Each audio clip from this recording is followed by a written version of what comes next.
మీరు మామూలు BEd చేస్తారన్నారు. So దాంట్లో మీరు ఈ కంపెనీలో మనకు రాబోయిన కంపెనీ ఏంటి, మనకు ఈ సోలార్ మొడ్యూల్స్ తయారు చేస్తారు. అంటే సోలార్ ప్లాంట్ ఇది కాదు, అంటే సోలార్ అది మ్యానుఫ్యాక్చర్ చేస్తారు.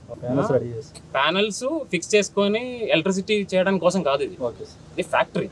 మనం కొంతమందిని కావాలంటే మనం ఇక్కడ వాళ్ళు జస్ట్ ఒక స్టార్ట్ చేశారు, కొంత ఒక 1 GW ప్లాంట్ డెమో కింద. ఆ ప్లాంట్ ఒకసారి తీసుకెళ్లి చూపిస్తాం ఏం జరుగుతుంది. సో మనకి ఆ ఫ్యాక్టరీలో వచ్చిన జాబ్స్ అయితే మనకి ఎంత ఉంటుందంటే సుమారుగా ఒక 12,000 జాబ్స్ ఉన్నాయి, డైరెక్ట్ జాబ్స్. అంటే అది ఫ్యాక్టరీ బేస్డ్ జాబ్స్. ఫ్యాక్టరీలోనే విత్ ఇన్ ఆ కాంపౌండ్లోనే లింక్ అయి ఉన్న యాక్టివిటీస్ 12,000 దాకా ఉన్నాయి.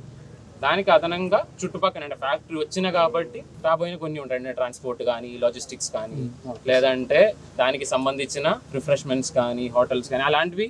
ఎందుకంటే 13,000 మంది జాబ్ చేసుకున్నట్లయితే దానికి తగ్గినట్టు మిగిలిన సదుపాయాలు ఉంటాయి, వాళ్ళ మూమెంట్స్ ఉంటాయి, అవన్నీ ఇండైరెక్ట్ జాబ్స్. అలా సుమారుగా ఒక 33,000 జాబ్స్ ఉంటుంది. దీంట్లో ఫస్ట్ ఏంటంటే మీరు ఇప్పుడు చెప్పిన ప్రకారము first or priority is that ఎవరైతే దీంట్లో కొద్దిగా లైవ్లీహుడ్ మోసం పోతున్నారో ఖచ్చితంగా వాళ్ళని దీంట్లో అబ్జర్వ్ చేసినట్టు ప్రయత్నం చేస్తున్నాం. ఎందుకంటే ఇప్పుడు ఒకటి మాత్రం చేయాలి మనం, ఎందుకంటే ఎటువంటి ట్రైనింగ్ లేకుండా ఆ స్కిల్ జాబ్ చేయలేము. సో ఖచ్చితంగా ఆ ట్రైనింగ్ అంటే ఈ కంపెనీ మనం ఇప్పుడు ఈ రోజు మనం మొదలు పెట్టినా కూడా అట్లీస్ట్ ఒక 6 నెలలో 9 నెలలో అది సెటప్ చేయడానికి పడుతుంది.